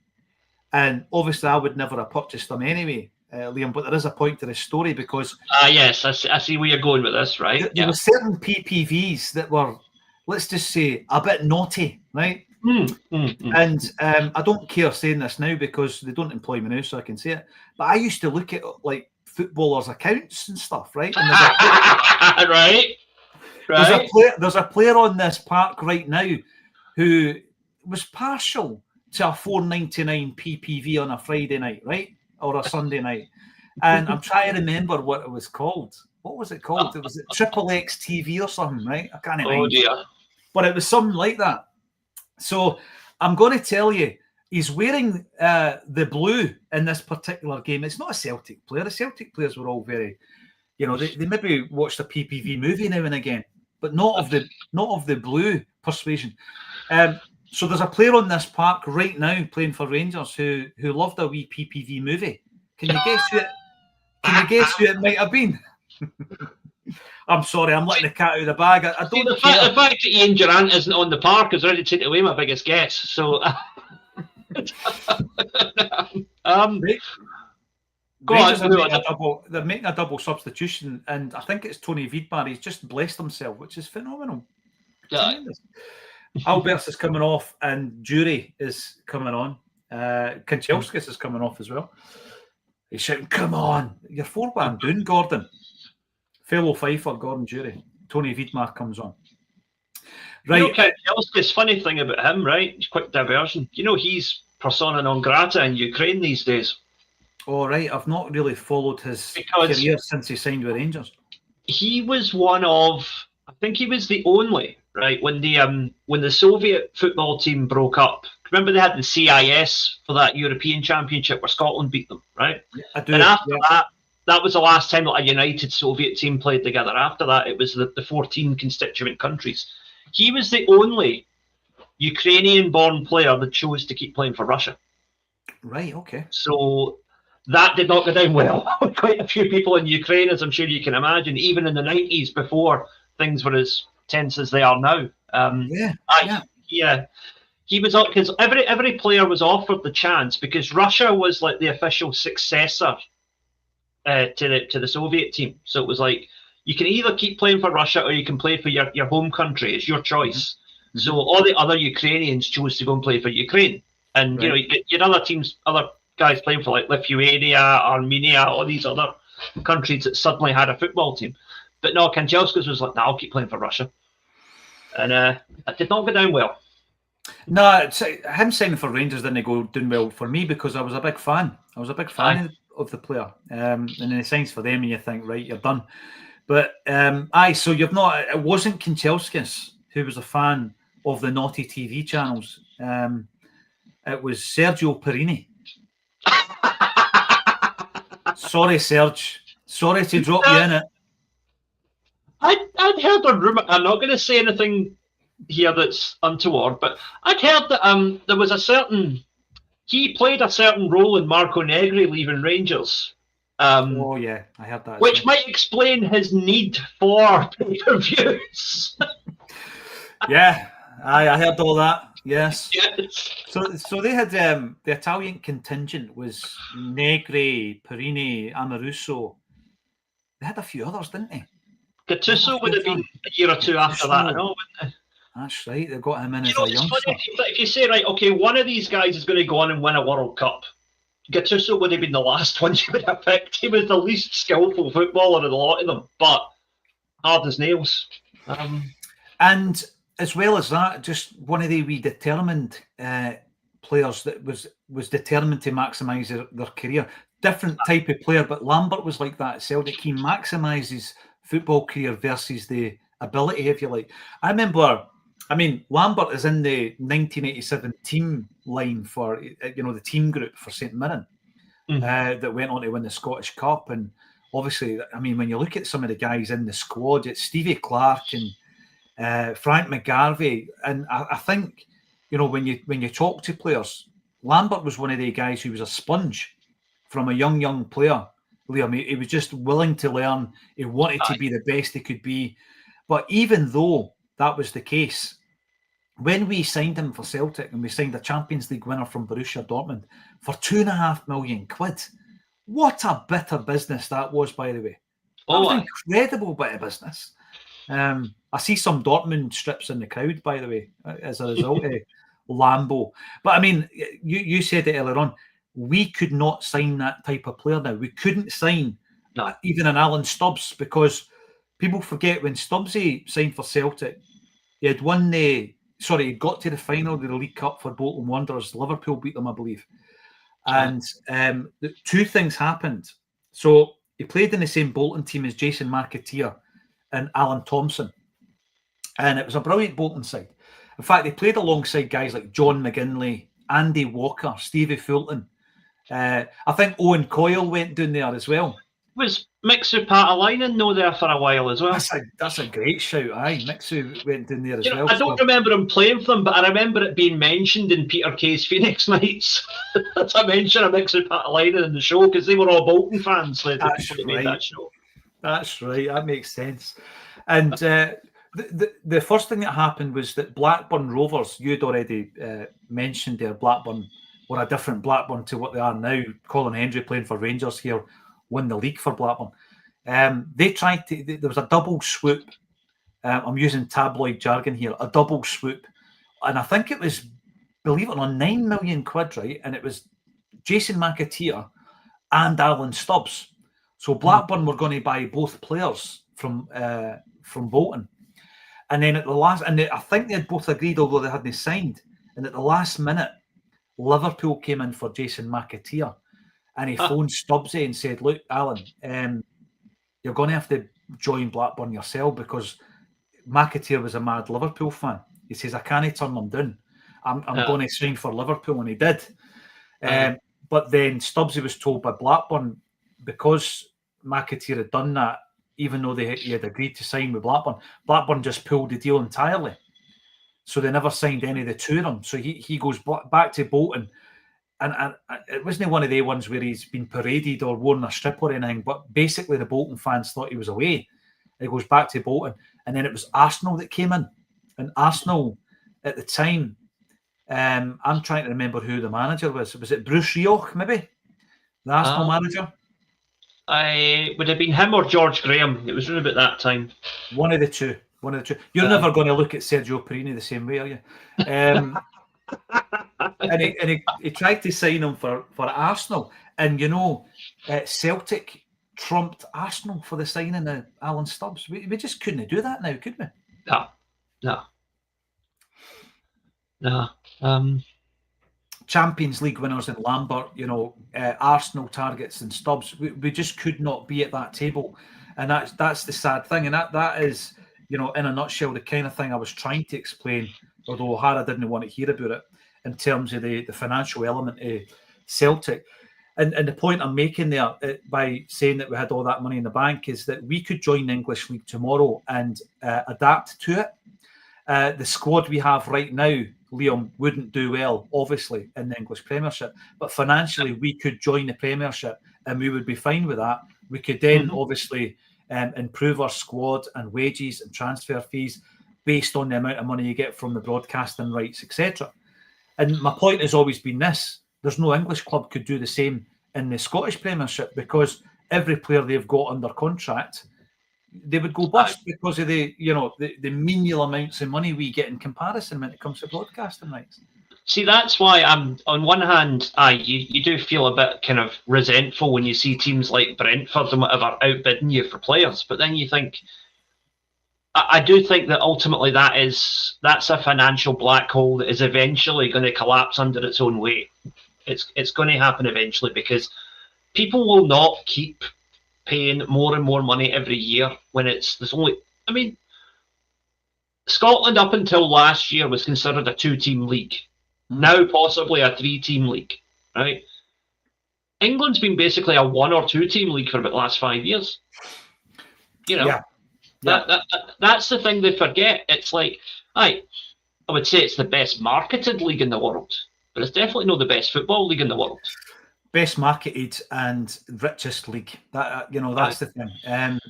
And if, for example, and it should happen, and I have no confidence that it will because of the people that run our game, Liam. If we were to get a decent deal, when you look at the the support of the Scottish teams, I mean, we are consistently at the top of that European table that is printed by one of the Twitter pages constantly. They look at the your population and per head of population, the percentage of people that actually go and watch these games is higher in Scotland than anywhere else in Europe. We have got a product, and we do have an anomaly in that we've got 2 clubs who have got huge global supports. By the way, that's a sitter. That's Reseth, by the way. That's a sitter. He should have scored that. So if we were to get an influx of cash, I actually believe that you've got 2 clubs in Glasgow. You've got the 2 Edinburgh clubs. You've got Dundee United and Aberdeen. You've got 6 clubs there that, with who have got big supports. They've got history. They've got potential. They've got all of these things. And if they just had more money through the broadcasters, then it would be a completely different league entirely. I mean, realistically, Celtic and Rangers, or Sevco, whatever they are now, would be, top 7 or top 8 in England monetarily, right? If we had the same playing field as the rest of the clubs, right? But even then, teams like Hearts, Hibs, Aberdeen, Dundee United, they would be as good as, if not better than clubs like, clubs like Brighton, clubs like Brentford, clubs like, these sort of decent mid-level English teams that get a consistent maybe 25, 30,000 to a crowd, which is what I think those clubs would get if they were playing in a league they had a chance of doing something in, I know.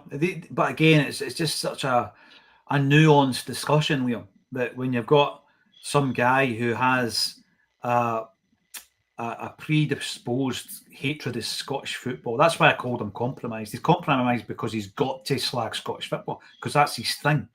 That's the only reason anybody knows who he is in Scotland. So we're 4-1. What minute of the game are we at? Because I don't actually have a timer on the Celtic TV. I've got 72 minutes and 15 seconds on mine.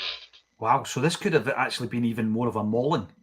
You look at the fact that Reseth has just basically missed an open goal there, right? Aye. This could have been so much more than 5-1. It really could.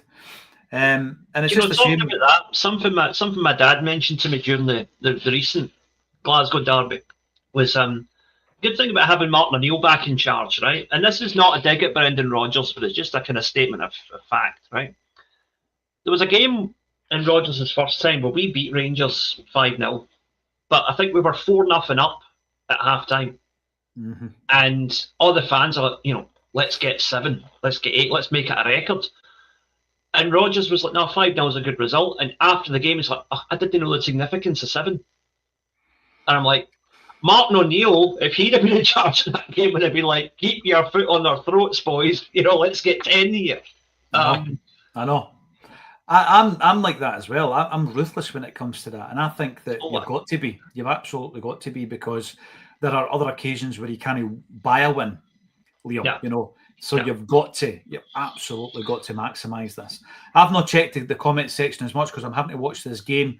Apologies that I burst your bubble in terms of what your thought process was around Sergio Perini. So I've got to apologise for that. But also let us know your thoughts watching this game back. Celtic, this was one of those seasons where we actually ended up winning nothing. We did get to the Scottish Cup final. You've spoken about Rod Wallace. He scored the goal, didn't he? The 1-0 game. And I remember going into that game, Mark Burchell was the player that I thought we should have brought into the fore. And he didn't play in the cup final. I was quite disappointed at the time in relation to that. And the reason I mentioned Burchell is because obviously he comes on very soon and scores the 5th goal to wrap this one up. But I'm watching it as well, and we've got so many players in the side that just do a really top job without too much frills. I'm talking about guys like Tom Boyd. Aye. Tommy Boyd, in the defence for Celtic, he's got an assist today. Who's this that's gone down, by the way? Stephen Mahey. He's just taken it right in the fizzer. Oof, that's a sore one. That is a sore one, aye. Almost knocked him out. Mahey. I remember at one point he goes all Travis Bickle and shaves his head and he's got the Mohican. You remember that? Aye, he did it himself in the house, didn't he, if I remember right? Probably in the dressing room.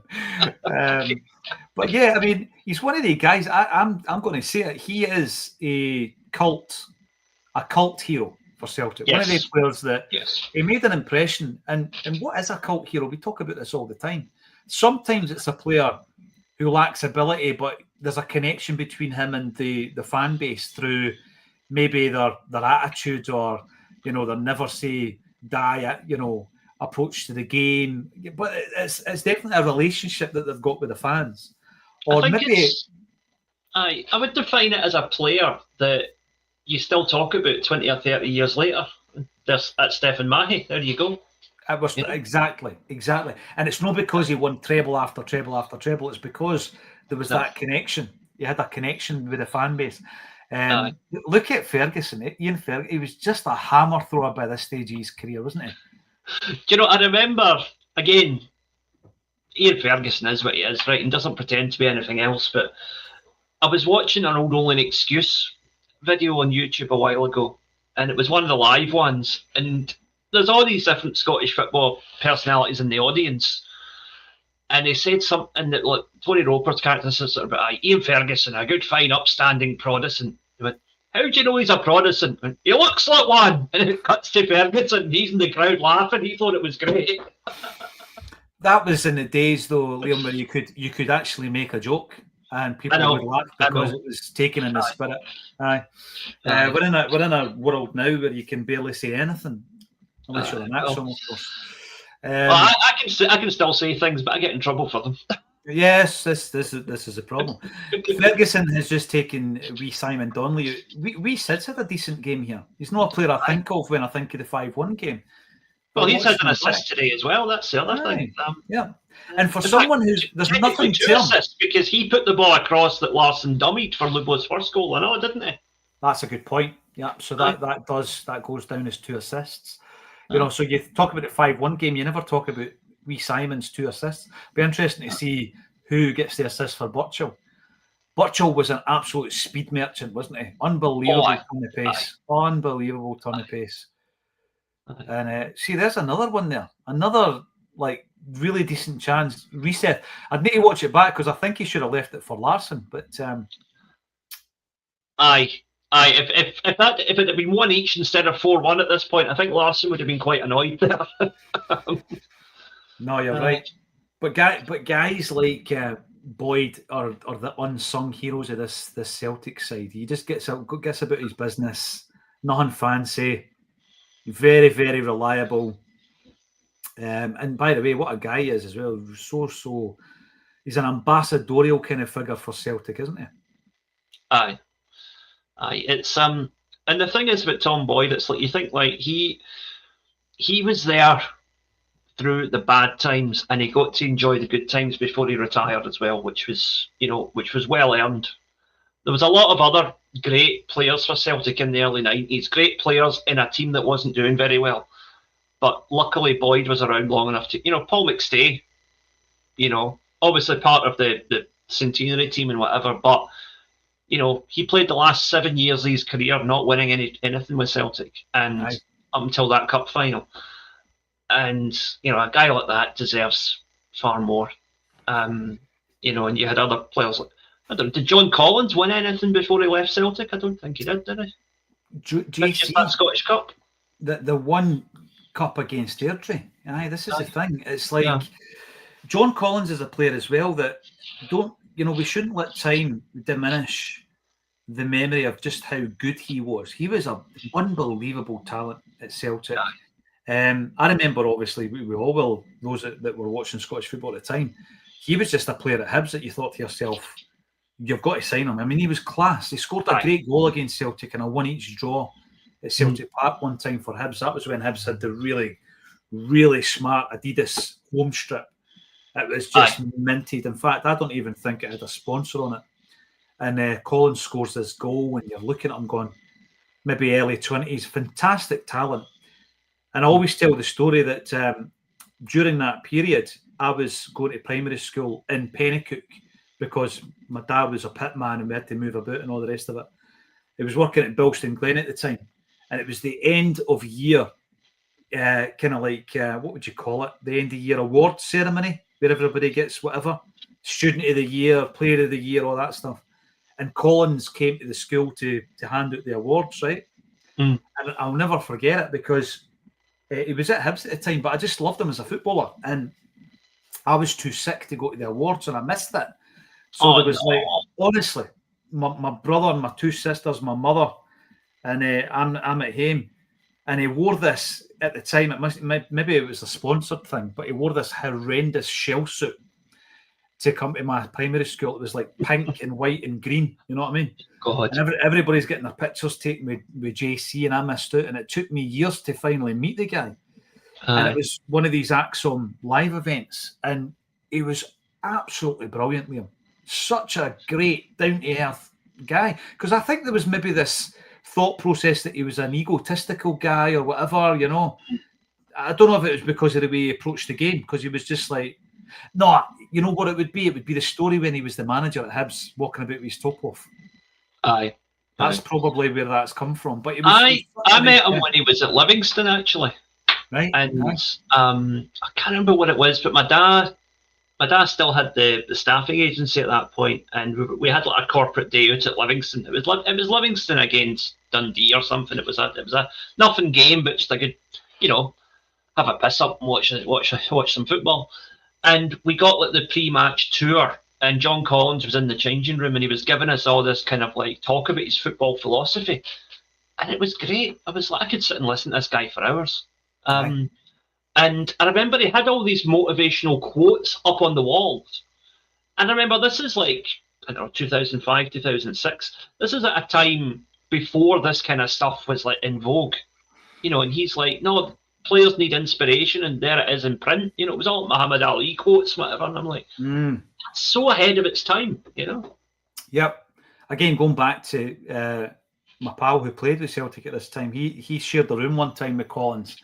And he said, and it's not like a cliche. He says that, you could be sitting in your room and maybe something was on the telly. So you're just chilling in your room. So I always remember this, my mate saying, I'm sitting on the bed watching something on the telly and I'm eating a packet of Monster Munch, and I look round and Collins is doing sit-ups. He said that was the difference between Collins and most of us. Wee Burchell's just came on. You're talking about Livingston there. He's from Bathgate, wasn't he? Aye. Matt Burchell. Did you end up at Dunfermline as well? He did. He had so many clubs, did Mark Watchalong. But I mean, I remember this stage of his career, the guy was dynamite. It was the turny pace that he had. I think he held a record for quickest hat-trick ever for Celtic. He came on as a sub against Junes Diech, I think it was. And he scores a hat-trick as a substitute. Unbelievable talent he was. Aye. But again, it was injuries, wasn't it, that held him back? Yeah. And he was just unlucky that, when... There's another horror show by Vidar Recess, by the way. Recess jumps the header, it comes off his shoulder and goes wide. He was unlucky as to who was in front of him as well when you think about the attacking players, Aye. Well, that's the thing. And then after this, of course, we signed so many more forwards as well. Look, Larsson's not happy with him. Do you see this, right? So should have squared it. It's a great through ball, actually. A brilliant through ball by O'Donnell. Really well weighted. He's honestly, Larsson's at the back post going for his hat-trick and Burchell's greedy. Tries to put it in the top. With the way Colin Hendry's flying in, all Burchell had to do was step back inside and he's going to get a penalty. Because Hendry would just have gone through him. This is 4-1 going on 7-1, by the way. I mean, the amount of chance, the possession. Possession's no coming up on the screen and all that, but we've been all over them, created so many chances. Larsson is really angry at Burchell for no squaring that to him there. But he gets his goal. So where did it all go wrong for Mark Burchell? I think he was a wee bit impatient as well, mate. I think he was impatient. I think it's kind of the Tony Watt thing as well, isn't it? He bursts onto the scene with this goal against Rangers, and Tony Watt does the same thing against Barcelona. And where do you go when you've kind of hit the pinnacle when you're still in your teenage years? It's like, what do you do, No, this is the thing. It's great to see us singing Walk On as well in a crowd. I got told a story by Charlie Mulgrew, actually, about Tony Watt after the goal against Barcelona. So Tony Watt's told the story of what he'd done that night. He ended up out in Iran, Dan, and he was reeking drunk, and he bumped into Paolo Nutini and all that, and he ended up having to apologise for his conduct and everything. But Charlie says that overnight, Tony Watt was just a different boy. He was bouncing about at training. Samaras did this thing where he would run about with his laces out. Right, you probably couldn't be bothered to bend over to actually tie them. So Tony Watt would copy him, and Charlie says to him one day, he goes, "Look, Samaras is a full international player. He's a first pick for Celtic, mate. He's earned the right to kind of fanny about at training, if you like. You've no." And he just wouldn't take a telling. He was. He went straight to his head. So there you go. I think he said 15 clubs. In his career. But it would have been hard. 18 though, Liam. Overnight. He totally screwed on and he still wouldn't have made the cut. That's the thing. Celtic was just... It was... I mean, you think about it, he only got on that night because we had so many injuries to begin with, People forget we started that night with Miku up front, Miku, I know. We had, it's like you say though, Gary Hooper was injured that night. We had a few injuries. Scott Brown missed the game as well. So we did have a few injuries. But, I mean, we're 4-1 up, and it is pretty clear that we want to inflict even more damage. Is that David Hanna that's come on? Number 16, yes. It is, isn't it? 16, Aye. David Hanna, another bit of a bit part player who was so promising at Dundee United in his younger days. Aye. And as I say that, he just boots the ball right out the park. What a terrible pass, David. Was he no part of that Dundee United team that beat Rangers in the 95 or 96 Cup, 94 Cup final? Where Christian Daly puts the ball across and then Craig Brewster scores? Was it Ali Maxwell that was in goals for Rangers? 1-0? Yes, aye. I remember that well. Yes, you're right, it was, because after the game, for the actual team group we're celebrating with the cup, he's got a Rangers topo on David Hanna. He swapped his jersey. Aye. And you're just thinking on all levels that's wrong, Aye. This is the image that's going to be hanging at Tannadice forever as a famous cup win. player that's like, I want a shirt after the guy that's just gubbed us in the cup final. I know, aye. Strange. But obviously he ends up signing for us. I think it was he not a Tommy Burns signing, David Hanna? I'm sure it was. It was, yeah. And see, that's another thing that I always point out. We've still got Paul Lambert at this stage. And obviously this is the season after the Wim Jansen season. Yeah. Craig Burley's clearly injured for this game because he's still at the football club. He ends up getting sold under John Barnes. But the identification of those two players and the file that Celtic had on Paul Lambert and Craig Burley was Tommy Burns had identified them. He wanted them at Celtic. And Davy Hay had scouted them for Tommy. So the scouting reports were still at the club when we signed them under Wim Jansen, the two midfielders. But you can thank Tommy for that. That's part of Tommy's legacy. Do you know, it's the first time I've heard that, but it doesn't surprise me because when you think about it, they're both Tommy Burns type of players. Yeah, definitely. So thank you, Tommy, for that. Two guys that ended up stopping the 10. So, yeah, it's a late goal that Watchalong gets. And we're talking there about young players that burst onto the scene and don't actually really make it at Celtic. I mean, I keep going on about strikers. Liam, when was the last Celtic striker that we produced that you know was a success? And people sometimes say, well, Mark Burchell, maybe. I don't know. He never played enough games for me, did he? I mean, you could maybe say Sean Maloney, but you don't really count him as a striker, do you? Well, this is it. I mean, he scored goals, certainly. And look at that. The unselfish nature of Herbert Larsson, even though Burchell refused to pass to him 5 minutes before. Yeah. I remember they were calling him the Scottish Michael Owen at this stage, weren't they? Mark Burchell. I remember like, one of the funniest ones about that was I can't remember who it was, but someone was getting interviewing like Celtic fans for like Sky Sports or whatever. And it was the one the fans call kid goals, and this Celtic fan was like, no, we don't. I've never heard anybody use that phrase for Mark Burchell. I know, aye. So even then, Sky Sports didn't know the crack when it came to Celtic. But yeah, 5-1, phenomenal result. And we still didn't win the league that season, which is sore to bear. We didn't win anything. And, you know, this is the thing. People look at it, Liam, and they look at the fact that it's easy to look back and say Fergus McCann came in and everything was fine. No, it wasn't. It absolutely wasn't. Fergus McCann came to the football club and there was a transitional period from 1994. I mean, yeah, we stopped. We win a trophy in 95. We stop the 10 in 98. We won the double in 98. But, you know, there was then the Venglos season. There was then the Barnes season. And only when Martin O'Neill comes in, by which time Fergus is away, do Celtic start to dominate Scottish football. Yeah, I mean, the more you look back on it, as you know, one of the defining memories of me being a Celtic fan, but the season we stopped to 10 really was a kind of it was a lightning in a bottle moment, wasn't it? It wasn't, Celtic weren't really ready for that yet.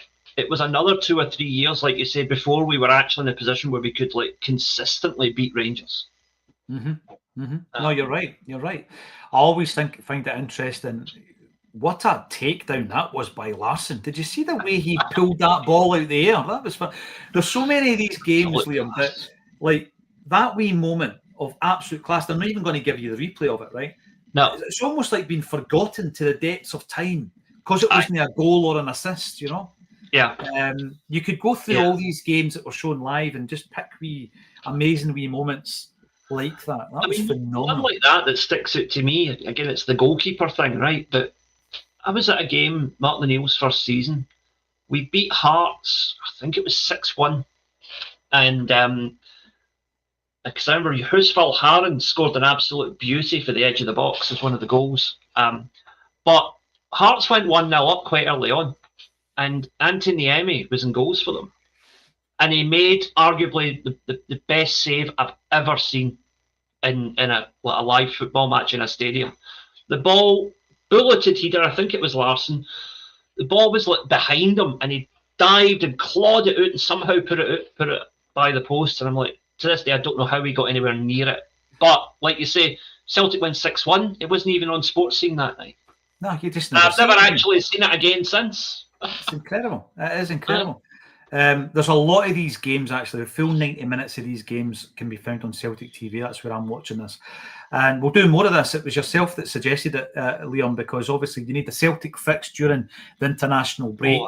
And that's exactly what we needed today. We were keeping an eye on the Republic of Ireland score. Bizarrely, they beat Hungary 3-2 and Parrott scores the hat-trick. Nice. Unbelievable. Nice. The goal-scoring record of that young man. I say young. He's young before we go, can somebody in the comments tell me where does that leave Ireland in terms of qualification? Yeah, I'm going to see if I can get the league table up. I'm just keeping an eye on Celtic wrapping up this emphatic 5-1 victory, even though I've noticed at least one starter in Craig Burley is missing from the starting 11. Jackie McNamara's not there either, so he missed this game. He must have been injured as well, so Jackie's not playing, which is interesting. Liam Scales with the assist for Ireland's winning goal, did it? Scales, Aye. And that's Ireland secured a playoff place. Fantastic. That's brilliant. I'm delighted. I'm absolutely delighted. Because, I mean, they went through, big shout out to Jungle Lion and all the other Irish boys and girls that tune into Acsom on a daily basis. I'm delighted. I'm absolutely delighted. 96-minute Scalesy gets the assist. Leo Scalacci. What a player. Aye. But there you go. We've absolutely destroyed a Rangers side, a big spending Rangers side here, 5-1 at home. Joseph Venglos was the manager of Celtic at the time. When we appointed him the manager, the rumour at the time, the Celtic players that I speak to were expecting Ruud Gullit to be the manager of Celtic. And we've obviously brought in Venglos, who had a wealth of experience. You know, he'd been managing since the 1960s. That's full-time whistle. And famously took Czechoslovakia to the quarterfinals of the World Cup in 1990.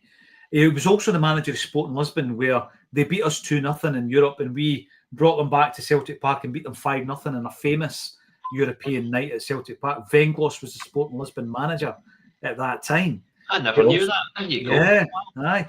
I've got the programme there, and I'm looking through the programme, and there's Dr. Joe.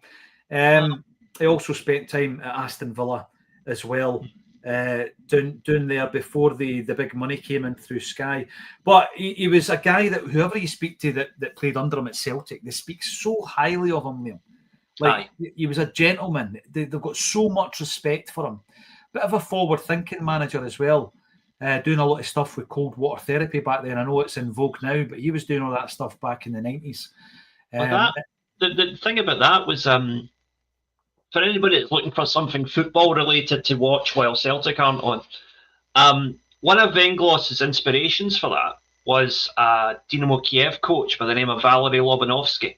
Right. He was coach of Dynamo Kiev and coached the Russian national team for extended periods as well. He was doing sports science and like dietary training, muscle therapy, that kind of thing. He was doing this in like the late 60s and early 70s, a good 30 years before. And this is when, if you look at like, I think like the Russian Olympic team that won the gold in 88, there was like a Russian team that got to the finals of the Euros in 88. And it was all him. He put this in place. It was a very sort of workman-like team of players. Some good players in there, but nothing great. But he took them. And there's a documentary called, I think it's called Lobanovsky Forever. I think it's actually in Ukrainian, but it's got English subtitles. If you can find it, well worth a watch for any football anoraks out there. And Dr. Joe, I saw an interview with him where he cited Lobanovsky as one of his major inspirations. So that's really interesting. I will definitely try and seek that out. Liam, you came up with an idea today to do a wee watch along, and that's exactly what we did. It's phenomenal. It's phenomenal to watch these games back. It really is. Thanks everybody for tuning in, because we've got 1,300 live right now. So obviously, wow. Celtic fans wanted their fix. They wanted their fix. And we've been on for over 1 3/4 hours. So thank you very much to everybody for getting involved in this impromptu watch along. And the final word today, thank you, Liam Carrigan, for joining me once again on A Celtic State of Mind. Cheers.